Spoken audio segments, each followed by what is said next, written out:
Okay, so it looks like we're live on Facebook. Welcome, everybody. My name is Rory Martorana. I am an adult services librarian here at the New Haven Free Public Library, where I usually focus on community health and those types of initiatives. I'm very, very excited to welcome my guest today, Heidi Larson. And Heidi Larson is a PhD. She's a professor of Anthropology, Risk and Decision, and the founding director of the Vaccine Confidence Project at the London School of Hygiene and Tropical Medicine. She's a clinical professor of health metrics sciences, University of Washington, Seattle, USA, and a guest professor in the University of Antwerp, Belgium. I'm the author of the book that we're going to talk about today, Stuck, How Vaccine Rumors Start and Why They Don't Go Away. Thank you so much, Heidi, for joining me today. Yes, off in the meanwhile. Nice to be here. Thanks so much. So I have a bunch of questions for you, but before I begin, if anyone who is watching happens to have a question, if you're with us on Facebook, you can put a comment up and it'll get to me and we can ask Heidi. And then if you're an attendee in the Zoom, you can either put that in the chat box or the Q&A at the bottom of the screen, and we'll try to get those questions answered. So there's a lot to talk about here, especially since we're in the midst of a new variant and a spike in the number of cases. So I think I'm going to start before COVID specific questions. If we could talk a little bit about the Vaccine Confidence Project. You started that in 2009. Would you like to talk about your inspiration for that organization and how that project came about? Sure. I never thought I'd be working on the vaccine topic for so long, to be honest. I had worked a lot. I'm an anthropologist by training, as you mentioned, but I've always worked in health with a particular interest in all the social, cultural, political, religious reasons that people don't always want to take the modern health interventions, as it were. But I'd worked a lot in AIDS before, and it was a very different environment around HIV. But when UNICEF asked me to come and lead the communication for introducing new vaccines around the world, because this was in 2000 and there was a new initiative called Gavi, the Global Alliance for Vaccines and Immunization. And it was a whole portfolio of new vaccines. So I was going around the world working with governments and different, with UNICEF team office, but others on introducing new vaccines. And to our sort of surprise, we saw, and I personally saw, a lot of countries, communities, individuals, even some government people who weren't too keen on the new vaccines or had issues, or there was more than we expected. You know, you kind of expect people to have enthusiasm about these new things that people are coming down the pipeline with, but that wasn't always the case. So I got pretty interested in why I was seeing that pattern. And then we were in this global effort for polio eradication. And that's quite an old tried and true vaccine. And that was hitting some bumpy roads and even boycotts of the vaccine.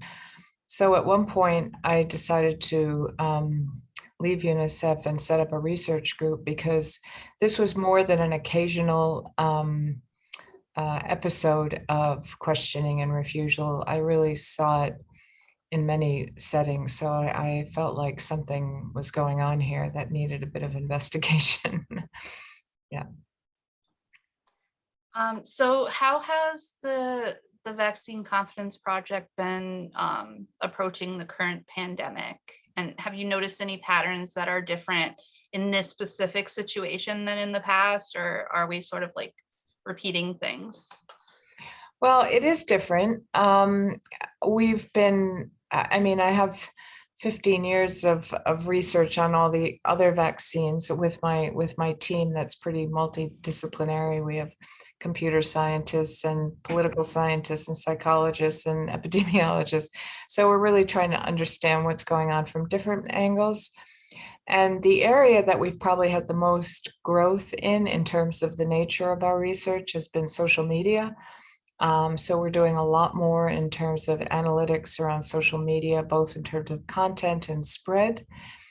And one of the big things we saw with COVID is that there was already a lot of questioning and rumors circulating on social media before COVID. But what happened with COVID is it went off the charts. And we saw that groups that never had even thought about vaccines, never mind getting involved with the debates, were all of a sudden interested in a vaccine, because COVID is the vaccines are for all ages. It's for people that never tended to think about vaccines. So it also, with that, the discussion and the debates and the issues around vaccines totally spread. And we saw it also joining with other anti-groups, like anti-GMO groups and people who were pro-nature, and the anti-government people who were against either their own government or world government, as it were. So we saw an exponential increase in the debates and discussions and rumors. But the other side of it was that this is brand new. It's a brand new virus. There are not just new vaccines, but new ways that these vaccines are being made. So we noticed even before COVID that for newer vaccines, that always raises questions because it's new. People want to know more than a more familiar vaccine.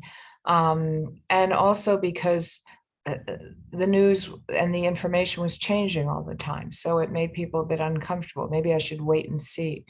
So I think that's contributed to people's questions, people's concerns. And it was all a bit too fast for a lot of people.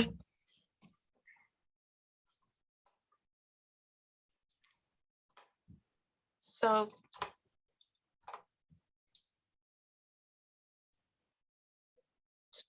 I'm sorry, I'm just looking for a follow-up here. So in the book, you spend quite a bit of time sort of addressing the futility of trying to debunk the rumors. Yes. Can you talk about that a little bit and what is a more effective approach? Because I know, like in my own case, I have a lot of friends who are very hesitant about this virus, but have gone down the black hole of conspiracy theories. So it's like hard because you want to approach it with empathy, but you also don't want to make them feel that some of these things have credibility. Yeah.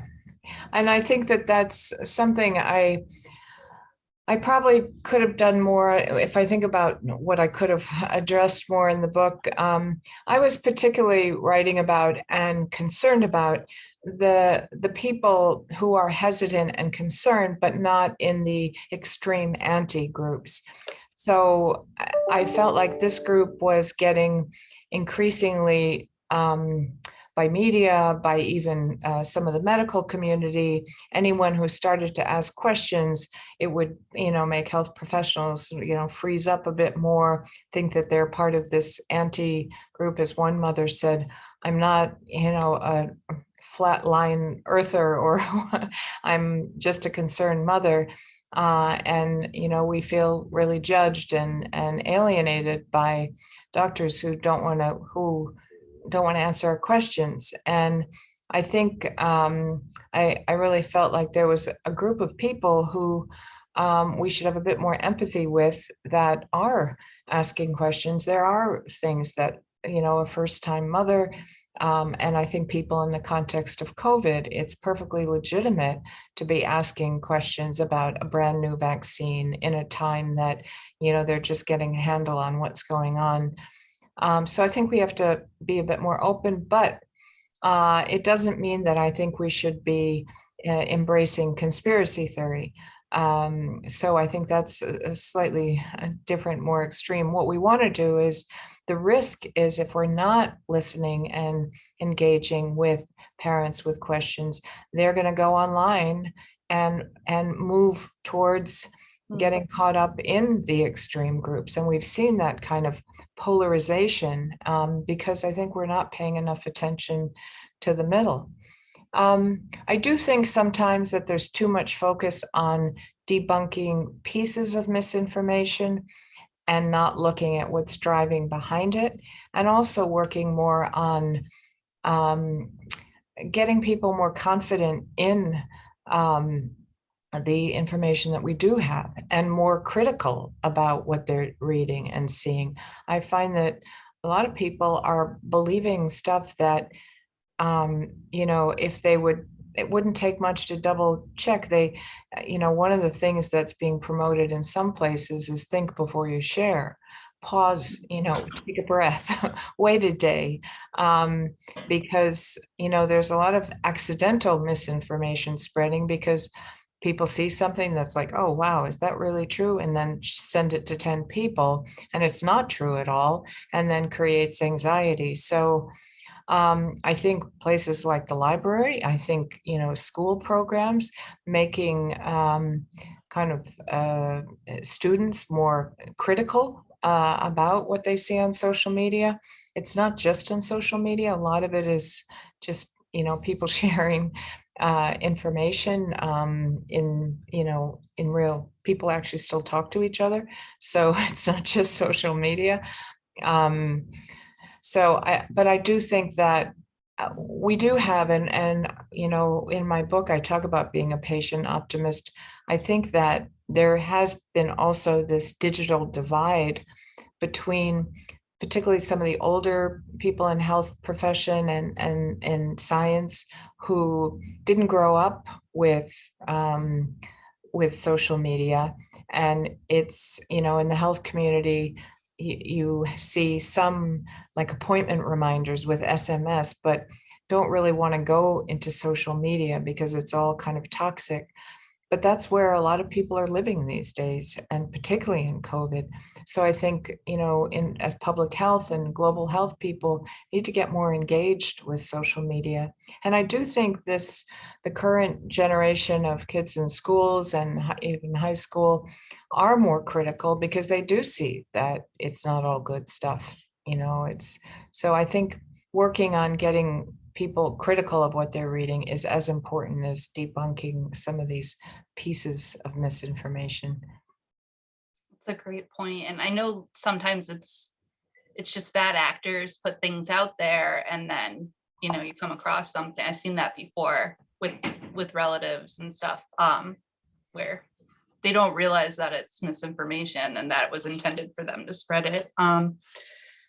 If we could talk a little bit more about social media platforms and how they kind of play into the spreading of rumors on a more worldwide, like global context. You mentioned a little bit about this in the book, where it gets into like what's their responsibility and like what are the risk and consequences involved in everyone being so connected right now. And this is, it's sort of an opinion question, but if you said in the book, you mentioned Twitter taking stuff down, and how in the long term, like from an anthropological perspective, that's probably not a great idea because that's deleting history. If they don't police their own content, how can we sort of prevent this disinformation and misinformation from spreading? And how do you see this kind of playing out from your field specifically? Well, one, it is going absolutely global, and I've seen things that are, especially with Google Translate or other translation tools, even jumping countries, and it's, it's spreading pretty fast. I do think that, a lot of governments are asking social media to get in there and clean it up, which is not so straightforward. I engage a lot with Facebook and Twitter and YouTube on this issue and how to get a handle on these things. And the problem is that it's not all black and white. There's a lot of content that is seeding doubt and questions. And the people who are trying to disrupt are quite sophisticated. They're turning statements into questions.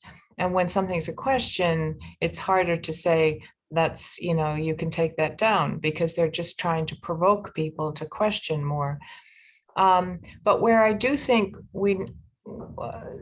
particularly the tech companies probably could do more is on the amplification, like what's going on behind the screen in terms of the spreading function and the algorithms that, maybe instead of, if are things that look like they're doubt provoking or incorrect, but they can't really take it down because it's not overtly causing harm, rein it in. Instead of letting it amplify to 100,000 people, maybe try to make it less or slow it down, because that's possible. That can be done. And I think if we could kind of slow the spread of things, we could try to catch up with them a bit more. Yeah, it's not easy. But the other side of it is a lot of the people trying to proactively spread some of this information are also going offline, because they see that there's more and more restrictions online. So they're going to billboards, they're going to, leaflets under the door, they're hanging around at the gates of schools to try to discourage parents. I mean, there's all kinds of very real-time interactions too that they're going offline. So we need more critical thinking. So you talk in the book a bit, this is sort of like two separate topics, but they really relate to one another, about governments and politicians who maybe are kind of halting progress, but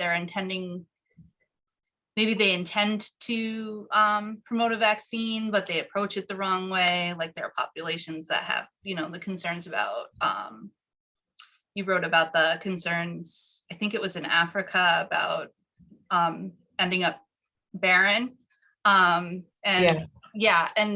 also a little bit about like populism and certain politicians who maybe are spreading rumors because they want the popular vote, and how that can sort of halt things down, and then other organizations and how they come into play.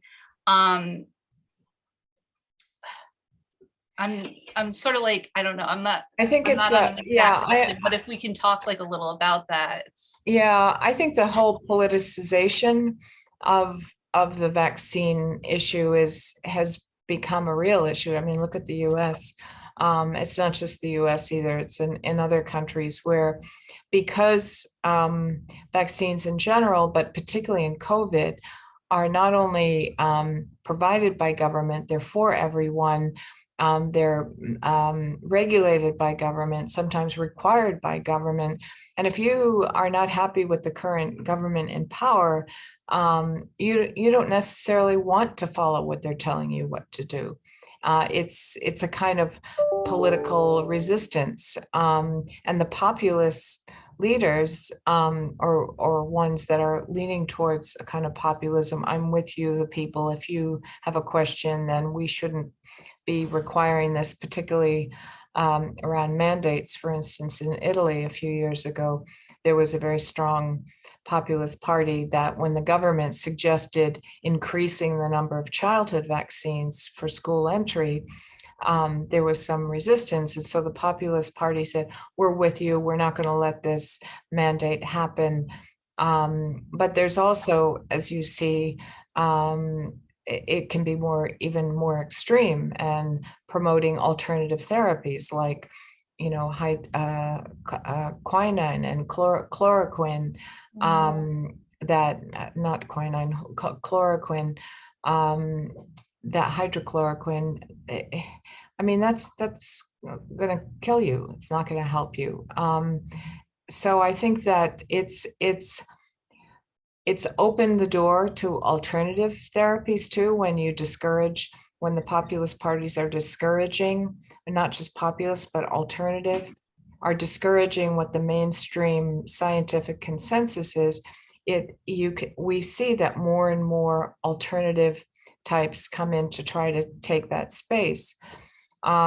So it's a challenge. We did a study across Europe on vaccine confidence, and there was a political scientist who took all of our data and compared it to voting behavior, and it was totally consistent with the more populist leaning people's voting behavior was, the more hesitant they were, the less confident they were about vaccines, which, on paper you would like, what does this have to do with each other? But it's different. And I think on your question about the sterilization and the resistance there, sterilization and fears of fertility are one of the oldest rumors in the book in terms of vaccines, going back to the very first vaccines, but not just vaccines, it's other health interventions, especially when the government is saying everybody has to do this.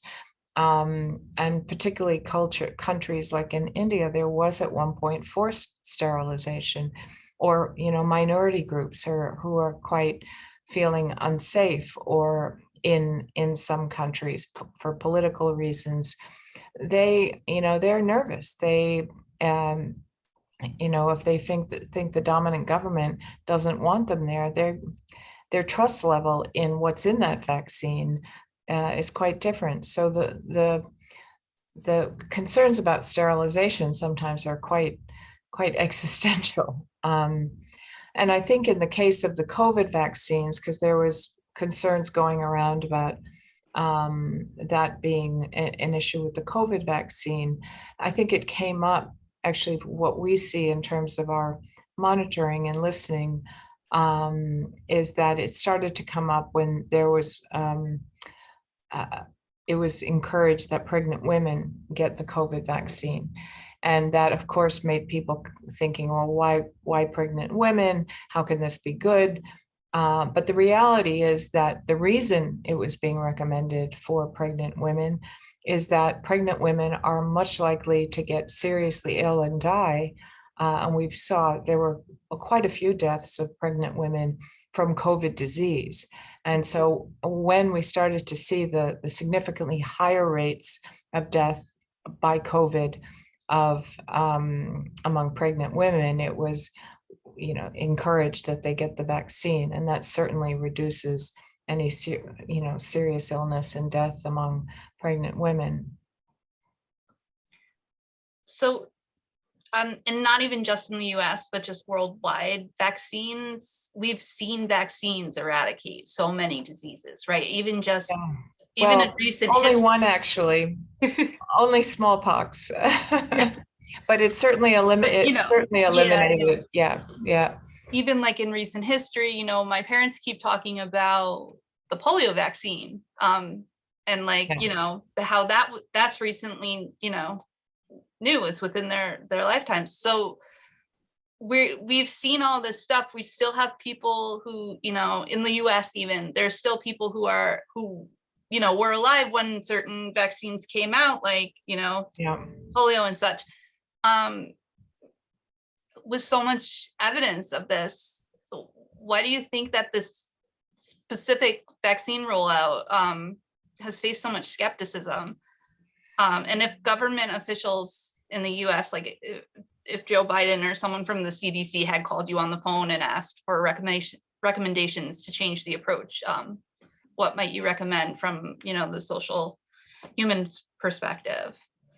Well, I think that I have had a few kind of politicians contacted me, and business leaders also, because they want to get business back, but they are a bit concerned about the safety, and they want to encourage vaccination, but they also don't want to alienate their employees. I think one of the things we've learned is how important it is to get local local partners, local, go where the people are, be in the community. I think one of the best things, most effective things that, and really moving efforts was by the Black Coalition Against COVID. And it was a lot of Black doctors really getting into the communities, engaging with the local communities, partnering up in their terms, in their locations. I mean, there was a fantastic initiative with barbershops in the Maryland area, and the barbers were kind of becoming champions of the vaccines, not in a rah-rah sense, but they were getting, because that's a real place where people were hanging out, and there was kind of longer term relationship with the barber. The idea was to kind of give the barbers the latest info on COVID, and help give them some answers to the questions they were hearing. And it really was helpful. And in other settings, we've seen with Native Americans in the community, when you start to work with the local leaders, and not necessarily medically trained, but influencers, and not just in online influencers, because we forget that there's a lot of communities that aren't sitting there on social media all the time. And in some families, in some of the poorer communities, there might be one or two devices in a family, and it's not, it's just not, we need to go offline in a lot of these places. In London, it was in the Bangladeshi community, which had some of the worst deaths. It was some of the restaurant owners who started getting vaccinated themselves and doing selfies and saying, get vaccinated. We can open our restaurants again. And in cities, people live in smaller spaces. So restaurants are gathering places, particularly for these big extended families. It's a social space. So, I think what's been cool about COVID from a communication and engagement point of view, people have gotten kind of creative, which was not, coming from working on AIDS, which was really an amazing movement in the sense of really so many different types of people, creative people, MTV, different groups getting engaged to get the word out, to get people motivated, to kind of get past this. And I never saw that in vaccines before. It was kind of a, I don't know, doctor's office kind of thing. And with COVID, because it's everyone, and it's really kind of a survival thing, there has been, on the positive side, some pretty creative stuff going on in some communities. And the Ad Council, too, in the US has really teamed up and done some pretty creative stuff. So I that's been a good thing, I think. So should the US be focusing more on going door to door, like say in India? Well, I wouldn't go door to door per se, certainly from central government. I think I would go where people are gathering or influencing, or I think the door to door vaccination that was with the polio eradication effort, that was quite specific to just, and also it was just a drop. It was an oral vaccine, so you didn't need kind of clinical training for it per se. You could be a community worker and you could give the drops. With COVID vaccine, it needs, you really need someone who's trained to administer it, just because it comes in multiple vials, and so it needs a different kind of space. But to motivate people, I think where people are gathering, well, the challenge, of course, is we haven't been able to gather in a lot of, and that's where the online or telephoning, call-in lines. There are different ways you can engage. Churches, mosques, temples. I was living across the street in London from a big church that was largely a Nigerian community, and they were one of the first to close the doors and put up big banners in front of the church. We're here with you, we're online. And they were very engaged during COVID. And those are the kind of communities that are trusted communities that you want to bring vaccines into the conversation. And not just vaccines, because that's the other thing. If it's only about vaccines, people turn off pretty quickly. But if you bring it into conversations about other things that people care about, in their life or social functions, or then it kind of, you see that, well, maybe there are more people who are taking this vaccine than I thought. And well, if Joe took it, I'll take it. He's looking good. And he didn't end up in hospital. I think our challenge now is with Omicron, the new variant. It's spreading even among vaccinated people, but the difference is those people are not getting seriously ill and dying largely, although we're still trying to understand how severe the variant is. It is, of course, the people who are not vaccinated that are the most at risk of severe illness and death. But it's something that makes it, from a communication side, a bit harder to explain when you say, well, yeah, you've gotten all 3 vaccines, but you've got COVID. But don't, you can say, well, at least you probably won't go to hospital and die, but you could still get it. It's not an easy conversation. If anyone has any questions, please feel free to submit those. You can make a comment on Facebook or put it in the chat or the Q&A here on Zoom. I also wanted to talk a little bit about worldwide. You said that you're in Brussels right now. Yes. I mean, in the US, I feel like we're entrenched with like these vaccine rumors and skepticism, and it's like a battle between people who are trying to get vaccinated and people who aren't, and it's sort of like a little tense. What is it like elsewhere in the world right now? And I'm sure your organization might be monitoring what it's like beyond Europe also. Well, Europe certainly has had a good bit of resistance. I mean, vaccination rates have been overall pretty good, but I think there still is a small but very vocal groups, particularly now, who are people are tired, they're fed up. They more restrictions is not really what people were hoping for.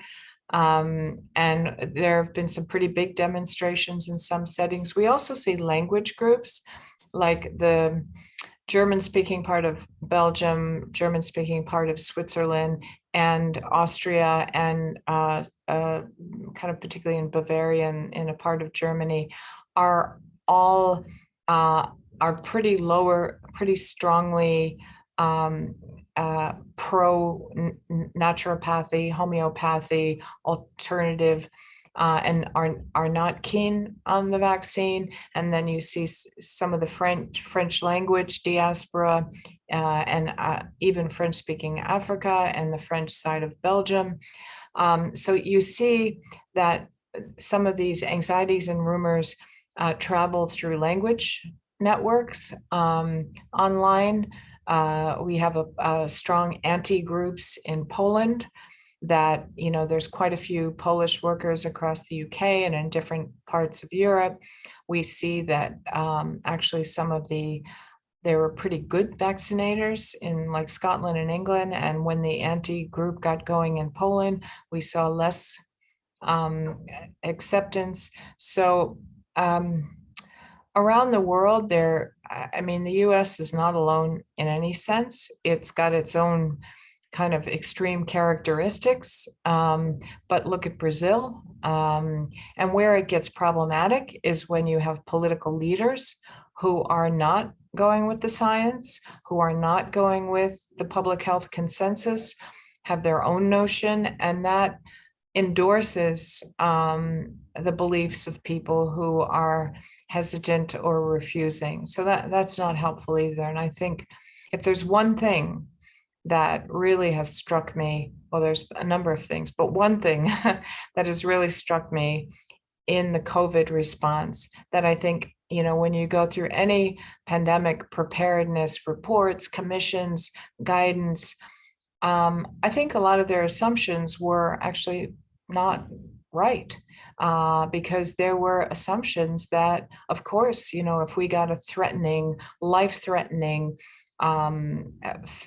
very serious illness that would go around the world, which we all knew was coming at some point, at least in the public health community, there was an assumption that, of course, leaders would line up and lead their countries, and that just hasn't happened. I mean, among some of the countries that typically would be a proactive leader in the global health response have been the worst performing. So I think we need to rethink some of our assumptions, think more about the importance of local preparedness, local engagement, because no country in the world is without resistance right now at some level. The US, as I said, is not alone. It's got its own characteristics because of the political situation, but different countries have different issues. Some are a bit more compliant than others, but it hasn't been easy. So, and we talked a little bit about social media. It seems people are more engaged than ever. I know in the book you talk a bit about the history of vaccine hesitancy, how it's nothing new, and it's been going on for quite some time, even back in like the Revolutionary War and stuff. So with people more engaged than ever, we're also exposed to more misinformation than ever. And I know you explained in the book, you kind of described, I think you used the simile like wildfires, rumors spreading, and it seems like the Omicron variant is also spreading like a wildfire. Do trends suggest that we're going to make it to herd immunity with a vaccine, or do you think that we're going to end up in some trouble, or like, how do you see this playing out, sort of? Will it become like a flu? Well, or I think you got a couple of different questions there, and I think one is more on the virus, and we don't know is the answer about whether this is going to keep recurring. It could. I mean, we could get into a situation that's a bit more like the seasonal influenza vaccine. But we don't know. The 1918 big Spanish flu, that went on for a few years in different ways. I mean, that was influenza, not coronavirus, but it could. I think it would, in terms of herd immunity, that's one of the things that determines herd immunity is how infectious a virus is. And for instance, the measles vaccine, you need like 95% coverage to create a kind of herd immunity because measles is hyper infectious. But some vaccines you need less because it's less transmissible. What's happened, because as we've seen initially Delta and now Omicron, they're getting more and more infectious. It means you need much higher levels, and actually we've seen that the vaccines don't prevent necessarily the spread of the infection. They can save your life and keep you out of hospital, which is already really important. But so we'll see on that. I mean, as you can imagine, all the scientists are watching this space closely.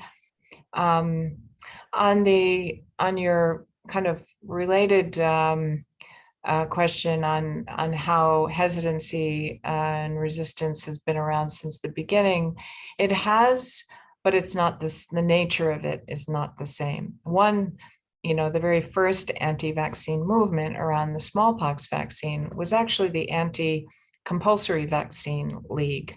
And it was really sparked by the government in the UK saying everybody has to take this vaccine. And that wasn't received very well. There were riots in the streets. And the thing that calmed the riots was actually what they called the conscientious objector clause. They introduced that. I always thought it was about people going to war. You know, you could be a conscientious objector and not go to Vietnam in my youth, but it was actually around the smallpox vaccine that was one of the early uses of that term. And that actually calmed people because they felt like they had a choice somehow. But there was only one vaccine then. And I think one of the reasons that contributors to the amount of questioning and refusal is how many vaccines there are. And that one of the anxieties is it's too many. Is it too many? I mean, a lot of mothers are like, whoa, okay, you know, enough is, I mean, how much can my child take? And COVID is different for different reasons. But I think each of these vaccines brings it, you know, anything new provokes people's questions. So when it's just questions, I think that's normal, healthy. I mean, I think people should be able to ask questions, and it's not always a bad thing that they're a little hesitant. I think when it starts to get into, you know, extremism and resistance and actually start harming people, that's a different story. So you've been talking, and also in the book, you kind of discuss this, the rumors, and not necessarily conspiracy theories, but rumors in general. It seems like they're prompted in a lot of ways by things like distrust and fear, and genuine concern. Do you think that those are the biggest motivators of rumors, or what else kind of plays into their spread? Well, I think there's rarely only one thing. Oftentimes it's you've got a little bit of distrust in the government or the product, or you don't like injections. I mean, we sometimes don't talk that much about the fact that some people are just really afraid of needles. They just don't like getting injections. And you may feel like you're willing to get the vaccine, that's okay. But then on the day before you're supposed to go for your vaccine, you hear something from a neighbor and that changes your mind.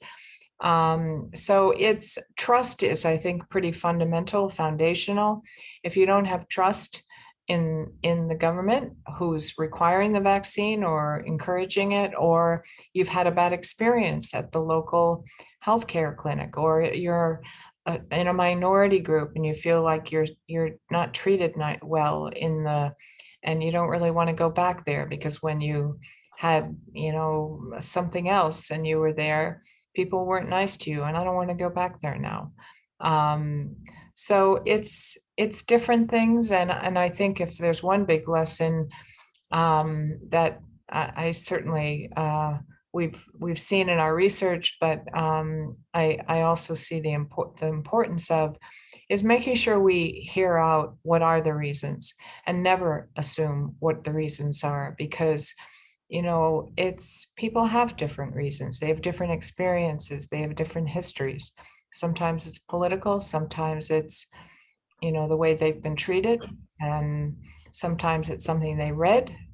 But if we don't know, we're not going to be able to address their concerns and think about how we can engage better. So I just wanted to quote from the book really quickly. You wrote, "There's something powerful, almost religiously compelling for some when it comes to trust in nature.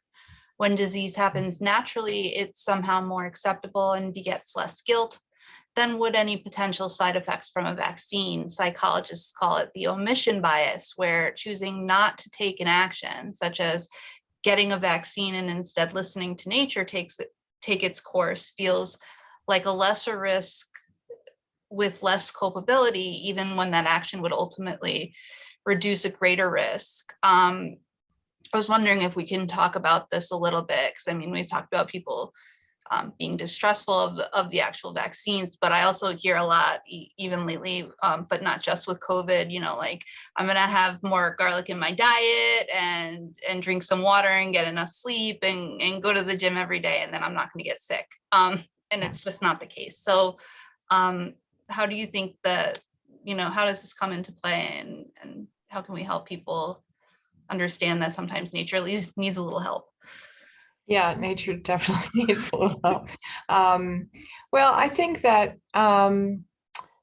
boosting what I see with a lot of the natural food, natural approaches is they talk about boosting immune systems, but you can boost your vitamins and your whatever, and there's nothing wrong with that, but it's not going to stop a virus.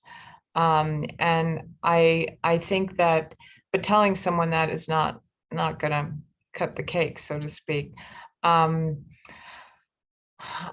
think we can't deny people what their beliefs are, or what their, it's a value thing. It's a they value that as a lifestyle. We're not, and to say, you can't do that, you have to do this, you're challenging their lifestyle, which is not okay. And they'll probably even resist it more if you try to do that. I think the important thing is, to the extent that you can, is to integrate it into, to have it, try to have some meaning in the context of their lifestyle. There was a fantastic series of posters and a campaign in Australia, which has some very strong get back to nature groups, and it was like a father with a baby in wrapped around like a kangaroo wrap, and he's saying, I drink wheatgrass foods, and the child was home birthed, and I vaccinate. And then there was another one with a mother who was talking about all these natural approaches in her life, and I vaccinate. And so it was a whole series of people from that community who are very pro, everything organic, no meat, all grains, home births, different lifestyle choices, but they vaccinate. And I think that their voices are going to be far more powerful to their peers than any health authority that comes in and says, take this, it's good for you.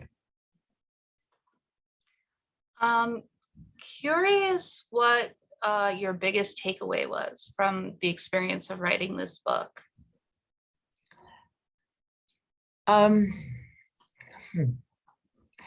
I had that, what I wrote was probably about 10 times bigger than what the book is. But I did want it to be read. And I had a wise editor who helped me rein it in to some critical points.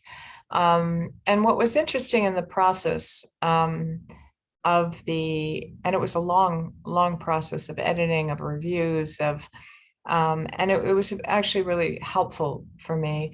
If you see the chapter titles, at one point I was thinking about doing each chapter about different vaccines and what the character, and I realized that wasn't going to situate, that wasn't consistent with what some of the points I was making.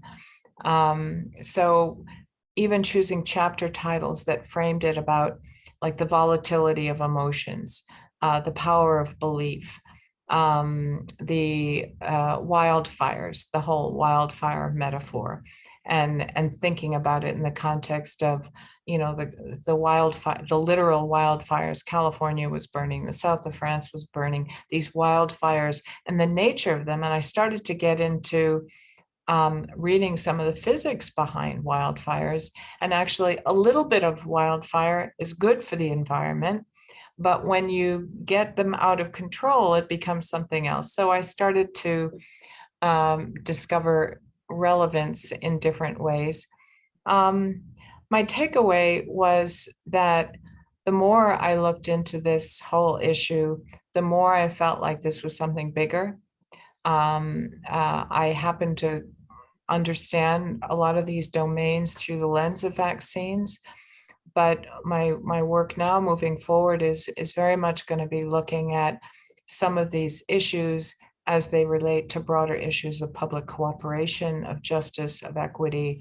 That's not just about the vaccine at all. How do you think, and so if people watching haven't read the book yet, you say in your prologue how you had finished writing it just before the pandemic set in, or as it was setting in. How might that writing process and the end product been different if you wrote it during the pandemic, especially those beginning months? I'm really, really glad I finished it before the pandemic, because I think it would have been really hard to not get totally absorbed in the context of the pandemic. It was really fully finished before COVID and was just about to go to press. And fortunately, if it was a couple months earlier that it went to press, I wouldn't have had the opportunity to write anything about COVID. And because it was just announced, the editor and the press and I agreed that it was really important to at least give some framing of this is just being announced. And with the last chapter being on publics and pandemics, I felt like this book can't go to press without even mentioning the biggest thing that's coming down the pipeline. So I did mention a little bit, but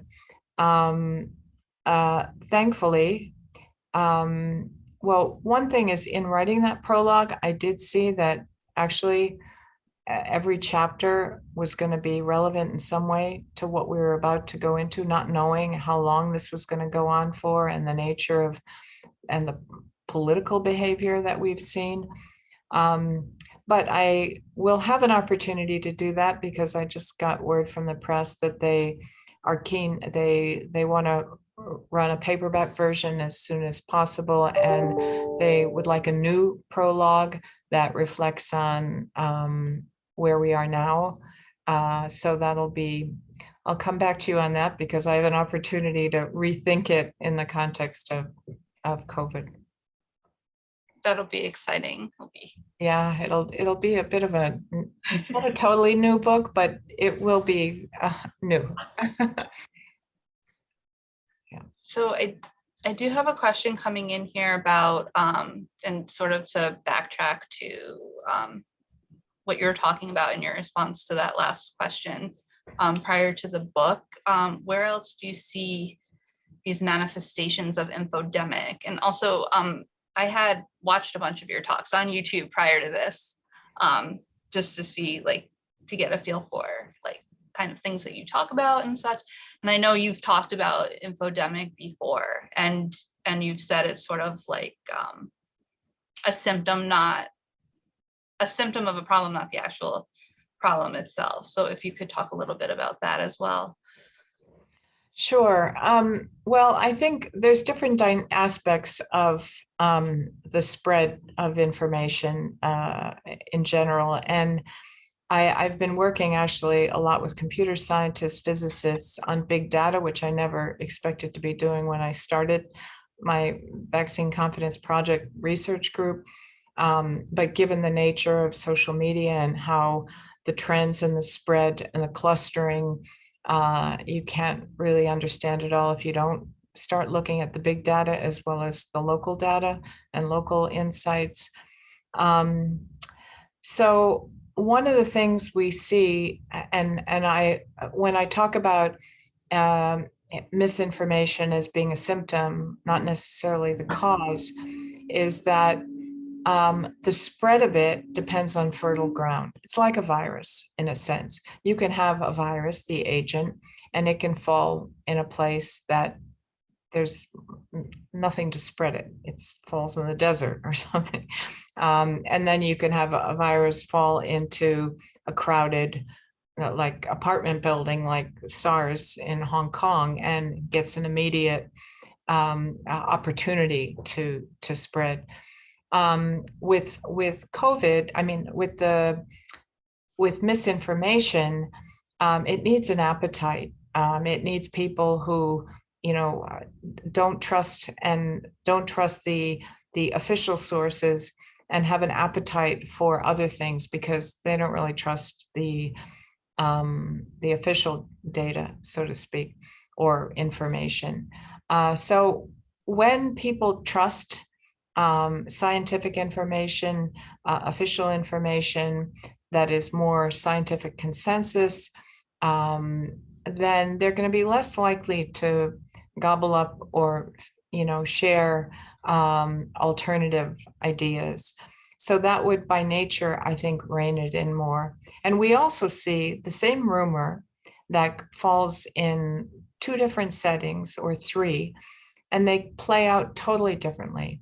In a high trust setting, like in Finland, that has had like totally stable for 30 years, 99%, vaccination coverage, strong trust in government. You can throw a rumor in there and it's not going to get a lot of traction. But, if you throw it into some of the red states in the US, it will go viral, for instance, or in another country. So it's this underlying fertile ground factor that I think we don't address enough. And I think we will get farther in reining in the misinformation if we focus more on that than trying to clip the head off of pieces of misinformation. I hope that explains my contrast. Yeah. So we're nearing the end of our hour. I just wanted to ask one more question for you, and you sort of brought this up earlier. You also talked in the book about this. When I think about rumors involving vaccines and vaccine hesitancy in general, especially in context of the current event right now, it feels dire to me personally. But you do end the book on a positive note, and you describe yourself, and even today you describe yourself as a patient optimist. And I was wondering if you still would describe yourself that way. So I'm wondering if you could give us something as we wrap up to be optimistic for you to have some data or trends that might be hopeful for us. Well, I think that that's, by the way, it's a bit of a another take on the Gates Foundation. Their tagline is impatient optimists. And I love the enthusiasm behind that, but having worked in the field, as it were, and with people, I think that to do the kind of social change and to do the deeper changes in society that we need, you need patience. And some people say, well, we don't have time to be listening to people. We've got an emergency on our hand. And I think you need patience more than ever, because if you don't take a breath and listen to people and hear them out and be with them, you're going to pay for it in the long run. You're going to get people who feel like you're leaving them out, and then you're not going to get, it's the tortoise and the hare story. And I think with some patience, I think I see some incredible creativity that's come up. I've met some young people who have kept me totally motivated about the future, and innovation. And I think we've got a lot of work to do, but I think if we take the time and build those relationships, and community resilience is going to be key moving forward. I hope we learned something from COVID. I can only be hopeful.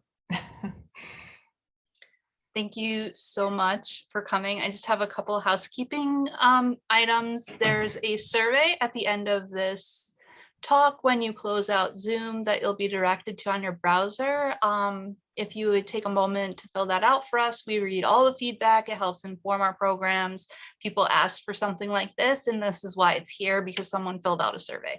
So if you could do that, we'd really appreciate that. If you are interested in other aspects of help, Health, join us again in 2 weeks for a nutrition basics for beginners class. That will be January 8th at 11 a.m. 90-minute beginner level class for the basics of nutrition, recommended nutritional distribution ranges, how to break from disorder eating, and maintain healthier eating habits to stop crash dieting and repair your relationship with food. And if you're interested in current events, on January 13th, Professor Lewis Gordon from UConn will be joining us once again for his new book, Fear of Black Consciousness, which is out that week. And that's a special book sandwiched in talk that will happen in the evening at 7 p.m. So all of our events are on our calendar at nhfpl.org. And again, Heidi, thank you so much for coming today. It's been great chatting with you. And hearing from, we talked to an epidemiologist earlier in the year, and it's nice to get like a different angle from a different type of expert on this. So it's been great to have a talk with you today. Thank you so much. Thanks a lot. Cheers.